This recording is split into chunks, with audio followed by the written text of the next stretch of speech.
Good morning and namaskar.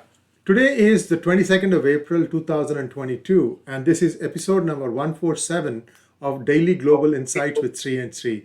How are you feeling, Sridharji? I'm doing very good, sir, and there are no complaints. How about yourself after your dose two? Yes, after dose 2, it flattened me for a day, but I'm back up and running, and everything is back and hunky dory, sir. And let's get going with episode 147. Here are the main points. EU regulator backs the J&J vaccine as benefits outweigh risks. FPI stock holdings in India soars 105 billion in September to March time period, and a whopping 555 billion in the year 2020 to 2021. Phase 3 COVAXIN demonstrates 100% efficacy against severe COVID-19 and overall efficacy of 78%.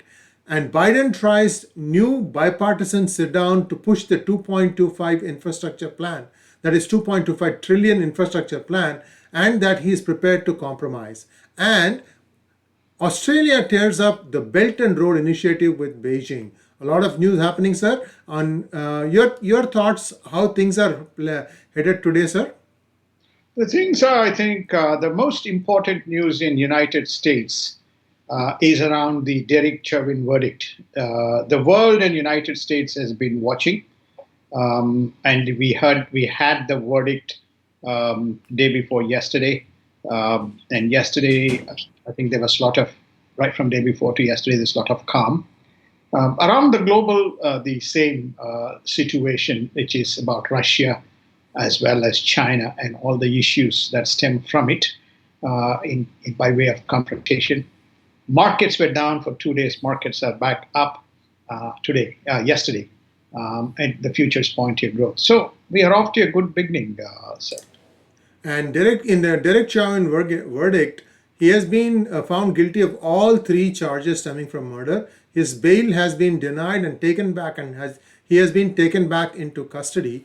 There's a relief and hope that there is closure and no further rioting will take place. And Biden calls Chauvin verdict a step forward, but it is not enough. We cannot stop here. Pelosi slammed after thanking George Floyd for sacrificing your life for justice. Perhaps the tonal quality of the message wasn't right. And Maxine Waters dings GOP after censure vote fails. Time to put Waters to pasture, says Joseph Curl. And AOC urges Democrats to change society structure after Chauvin trial, rips police budget, and Department of Justice launches a civil investigation into Minneapolis policing. Sir, taken in the whole, this thing about police budget, I thought police budget was already underserved. What are your thoughts, sir? I mean, that's not the view of the progressive Democrats who are ruling United States today. They're talking about defunding the police. That means defunding further the budget. They also want to introduce varying norms by which policing is done. And also investigations are carried out. All this seems to be stemming from this intense distrust that seems to be prevailing amongst a vast segment of the members of the Progressive and the Democratic Party versus the police establishment. We have seen this in several cities around the country, or several blue cities around the country, where you would have seen in recent times violence spurt up. And you can see all the statements from Biden to Harris to Pelosi to AOC, Maxine Waters. You can see the statements coming out, which is to say that everything is racial and everything is fundamental. The fact not even this case is complete because there's appeals process. I don't know whether all the three verdicts would be accepted, and it's going to be challenged in the appeals process. The Department of Justice has already launched an investigation on the policing side of it, right? So the general sense amongst the media as well as the centrists as well as the right is that there seems to be subtle influence and pressure being applied on the police in terms of withdrawing their methods by which they address the law and order situation. Sir, I have a very basic question, and this is not directed at you, sir, but at these progressives who want to defund the police. Fine, so you defund the police, so there is no police. What happens when there is an accident and you want a neutral party to certify who's at fault? Who's going to be discharging that function? What happens if there is theft at your house and you need someone to follow up and find out who stole it?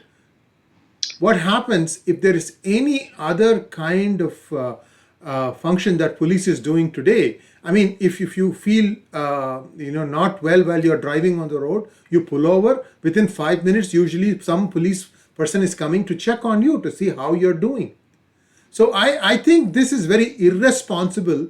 I can understand somebody saying this in the heat of the moment, but for congressmen and women to spout this kind of venom is just not acceptable. The congresswomen may have enjoyed the majority of one section of the community, but when they become congressmen and congresswomen, they represent the entire multitude, and I think this is where they are going wrong, in my opinion. I think I tend to rant on this point. Let's go on, sir.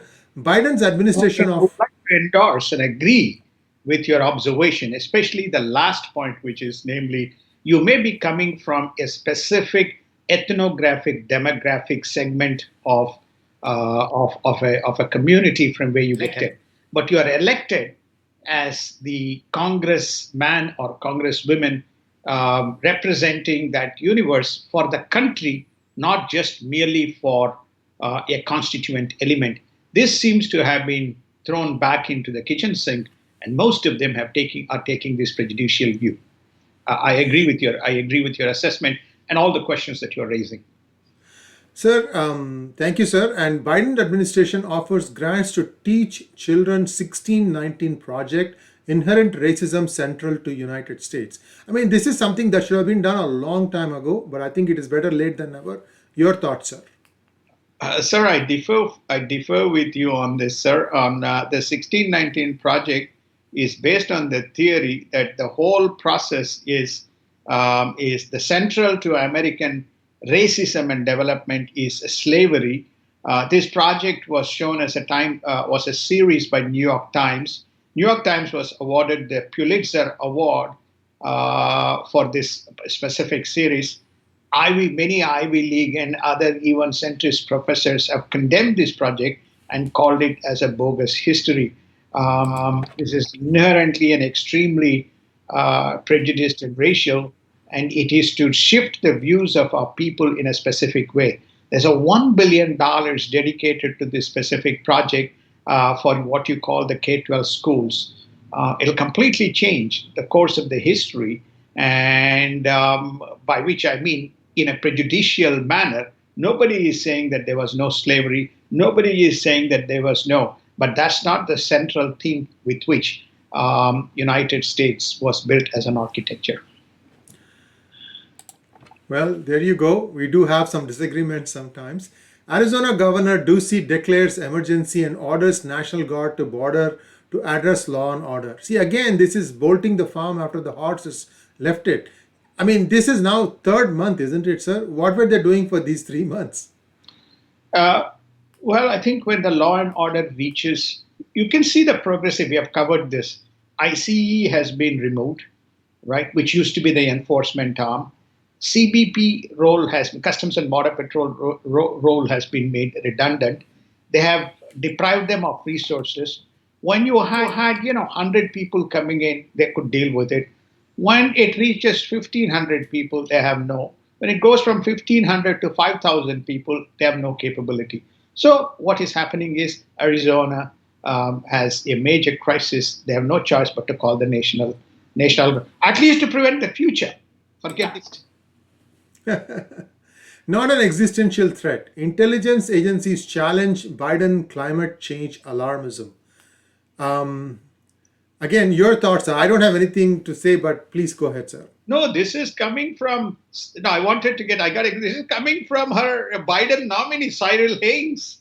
Cyril Haynes is saying this is not correct. And in fact, Cyril is saying that her intelligence people she has oversight, as you know, for all the agencies. She's nominated, and she was one of the first set of people nominated, and got her through the Senate hearing. She's basically saying got her position approved in the Senate. She's saying that please don't indulge in this. We don't see any imminent threat. Please do not divert the attention of the army from very strategic matters that confront us and putting the effort on this climate issue. Interesting. And in other news, Biden tries new bipartisan sit down to push the 2.25 trillion infrastructure plan, and that he is prepared to compromise. So I think the Democrats have shot down, at least the senators have shot down the infrastructure plan of the Republicans. And now I think people are beginning to get together to talk about what needs to be in that infrastructure plan, sir. Indeed, sir. I think the Republicans are proposing, they plan to offer something between 600 to a $1 trillion plan that comprises of the infrastructure elements rather than all the other nonsense, including funding of some of these overseas projects that are within the angle. Let us see how that pans out. I think the core issue seems to be the source of funding, which is around taxation, right? The whole source of funding is around the corporate taxation, and that is not just going down well with anybody. Of course. And the next in works, American Families Plan. This is the next plan in works. Again, another $1 trillion spending, including 500 billion tax credits. Is this for companies, corporates, or is it for others, sir? No, this is another social welfare program. The social welfare program now today, as part of the COVID, if you remember, the child tax credits was offered, against which 250 per month for those with greater than 7 but lesser than 17 years, and those who are less than 6, $300 per month, $3,600. So they want to normalize this and harmonize this as part of a regular affair to be given. That is the tax credits. They want to further expand the child care support as part of this program. Plus, they also want to fund paid leave to be supplemented to parents who need to mind the children. All this is part of this $1 trillion plan. What is most disconcerting and what is most concerning in most of these programs is often you find the money does not reach the beneficiary, and money is swindled up somewhere in the system. And that is the reason why some of the aggrieved communities over the years have remained in the per capita lower in the straddle relative to all the programs that has been talked about but never reached the people. Very unfortunate. And next is on the national debt. So this is a very interesting revelation. You're saying, we're saying that national debt exceeds 123 trillion and not 28 trillion, and it includes unfunded Medicare of 55 trillion and the Social Security of 41 trillion. Wow, that is where did these people hide these numbers? You see, the Treasury has a very interesting method by which it does the budgets and accounting. It does the budgets and accounting based on a principle that entitlements and funding is based on incurred expenses rather than to be incurred costs. So, in other words, for example, if I have in my account, which is my Social Security account, if I have, let us say, $100,000 in balance, and the obligations of my Social Security by the government is $300,000. There is no way by which they can fund the gap of 200,000. So the question comes up, how are you funding it? So all these people it's like a running flush, it's like a flush. So all the new money that is coming in of somebody else's, they are paying out these obligations. So therefore, per person, the outstanding debt is close to $800,000 when you include these two numbers and divide by the population. So when you forecast the money out, you have $96 trillion of unfunded Medicaid and Social Security. So this is the reason why you hear in United States, if you hear from outside, both Social Security as well as Medicare is broke, is bankrupt. This is the reason. And in global news, EU readies climate deal just ahead of Biden summit. Biden expected to pledge cuts by 50% by 2030. Your thoughts, sir? Well, it seems like, again, there is unachievable goal. It seems to be a pet project of the progressives. This is an astronomical number that he is committing, as the Republicans and even the intelligence networks of agencies of Biden administration is saying this is only going to help China. It's not going to help United States. And German opposition calls for boycotting of Winter Olympics. This is beginning to gather momentum now, where many parties are beginning to ask for boycotting the Winter Olympics, sir. Yes, China Olympics is now the favorite topic amongst the left and the center. So Germany, as you probably know, is part of the EU and the broader Biden coalition. So everybody is now up on the bandwagon, namely that the Winter Olympics needs to be boycotted. And there are grave doubts being expressed by a US general as to whether Taliban can be trusted. I mean, this is something that's known. Taliban cannot be trusted. It is an obvious thing. Yet the America is still going ahead and going to withdraw the troops. So this is getting the stage for a civil war in Afghanistan, sir. That's how I see it. What are your thoughts? I agree. The fact that from the Middle East CENTCOM head Frank McKinsey, who has also responsibility for Afghanistan, is saying, guys, are you thinking before you make 9/11 as the final cutoff date? The 9/11 itself is an issue, but they have stated Taliban has never ever shed its militancy. It has never shed its linkages to Al Qaeda and ISIS groups. Under those circumstances, how do you believe it will transform itself and come mainstream while it continues to fight even today? The people who are fighting the security forces, Afghan security forces, is Taliban. And Ukraine says that it will soon have 120,000 Russian troops across its border. And Russian president addresses the nation on Wednesday as mass Navalny protests are planned and warns the West crossing the red line. So I think maybe there is some relationship between what Russia is trying to do in Ukraine and all these protests of wanting to free Navalny, because evidently he is getting weaker by the day. What are your thoughts, sir? United States issues ultimatum to Russia. Russia basically says all these protests are instigated by you guys who are funding these protests. Otherwise, we are a peaceful country. We never had. That's one part. The second part, you are stirring up our borders, and you are sending ships, and you are threatening us with potential battle while we are trying to mend our own matters in our country. So therefore, he is effectively saying that both internal and external around my perimeter, you are creating problems, and don't try and mess around with me.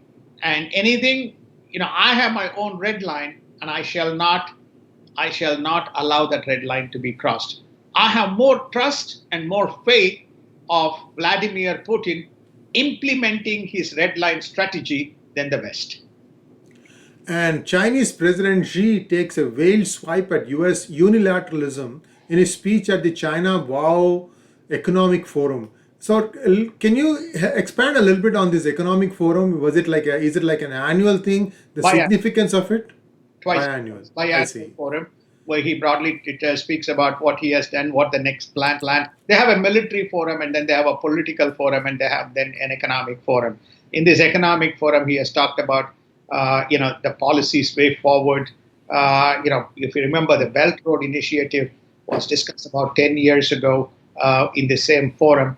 And some of the changes that they're doing around this tech stuff and governance, et cetera, et cetera. So he's speaking about the economic growth and how how they retool. In that, he brought up the U.S. topic and subtly introduced the unilateralism. I'm using this to also make one other point. They have subtly gone quiet on Taiwan in the past 3 days. The reason being, apparently, there must have been some kind of a message exchanged between Kerry and the CCP membership, whosoever they are, because he was in China for the forum. They want to use the climate summit as a tool, and for the climate summit, Xi has basically stated he would be cooperative and supportive.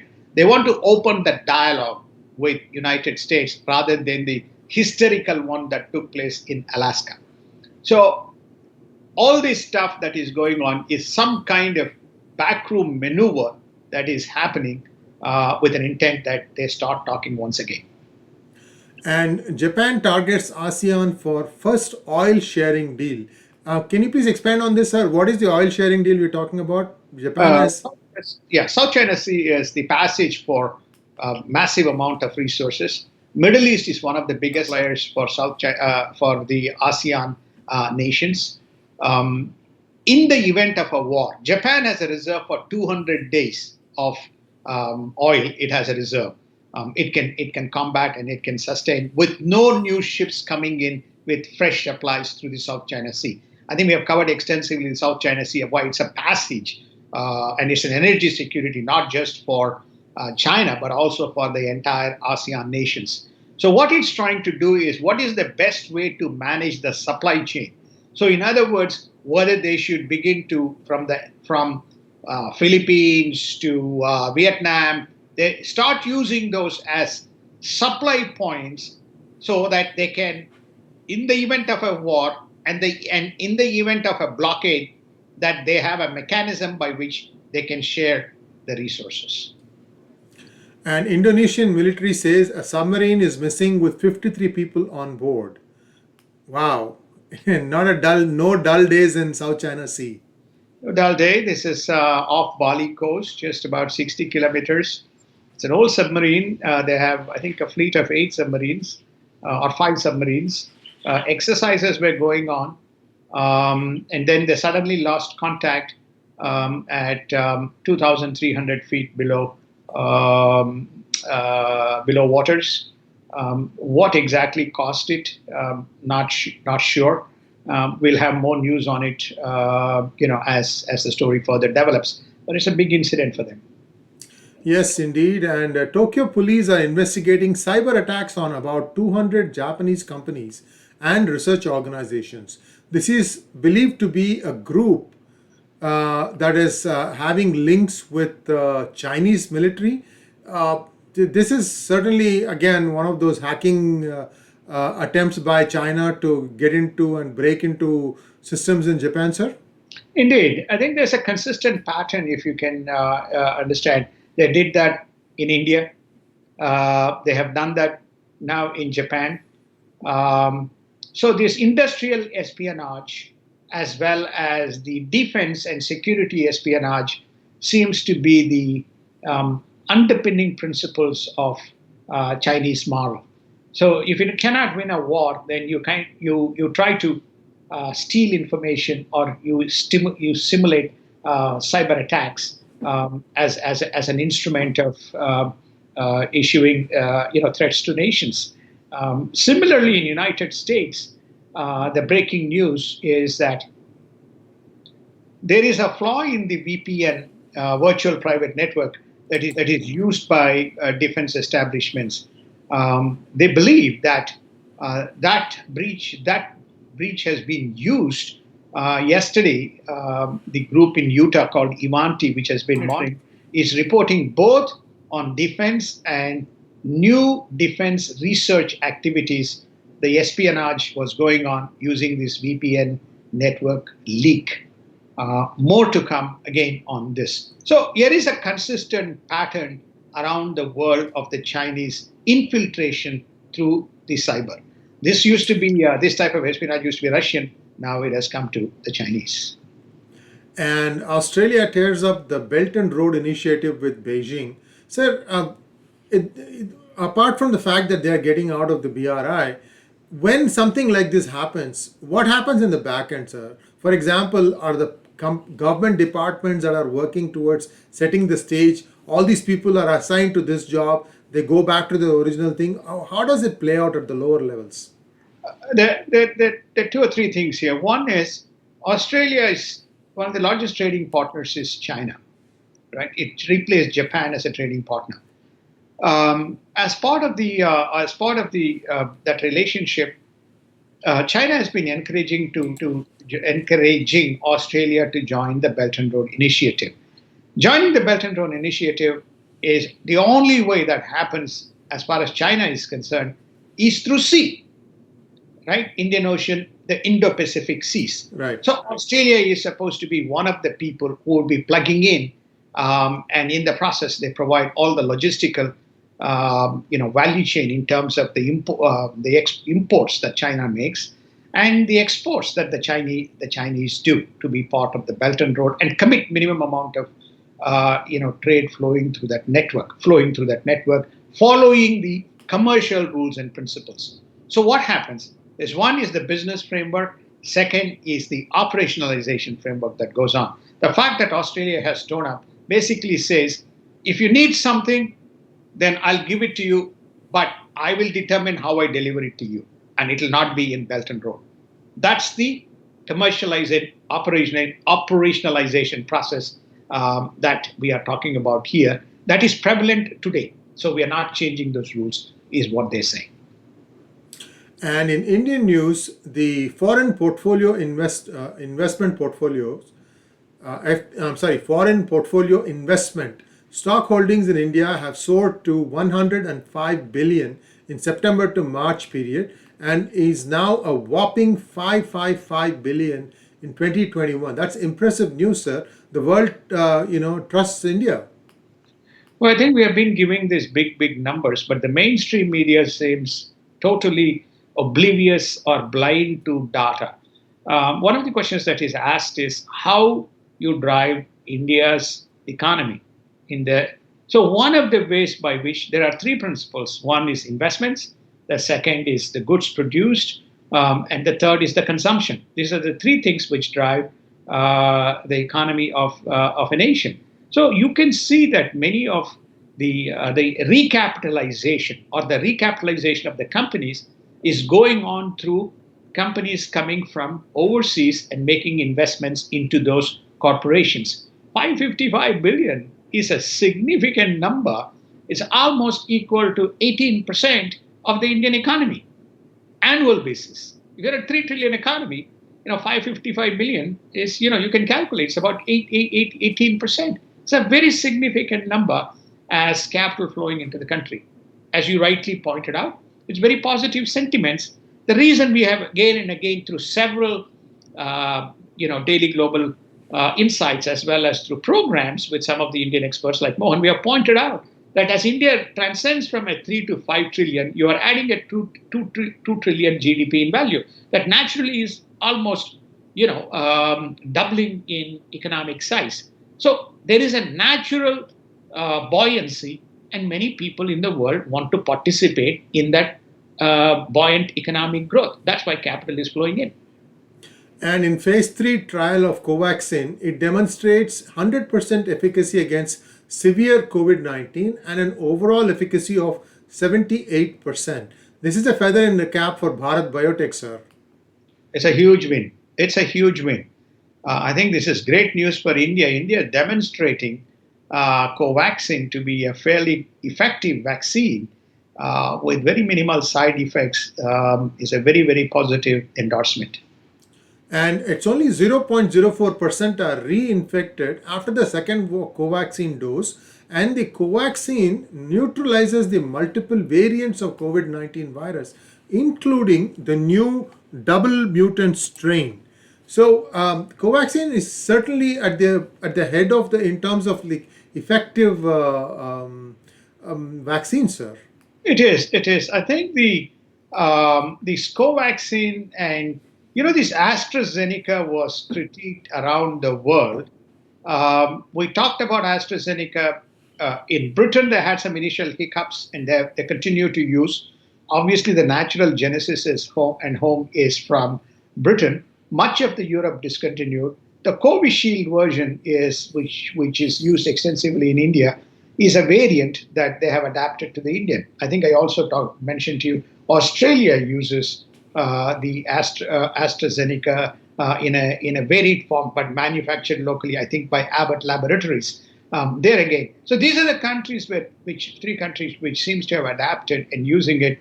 I don't know whether it has got to do with any medical stuff or whether it is the way the vaccine has been what you call titrated and used. It seems to be fairly effective. So again, it's very positive news. Yeah. And Tesla ramps up hiring for top positions in India ahead of rolling out its electric cars. Tesla is in India, so therefore Biden wants to have more electronic vehicles and electronic vehicle points. But he's certainly moving towards India in terms of expanding his footprint and the base. And he already probably does it. California is full of EV and EV outlets. So therefore, this EV is catching up all over Asia, sir. All over Asia. See, one of the major traffic routes in California is between the Bay Area, which is around San Francisco and San Jose, and Los Angeles. The distance between them, depending on where you start and where you end, is around 400 miles.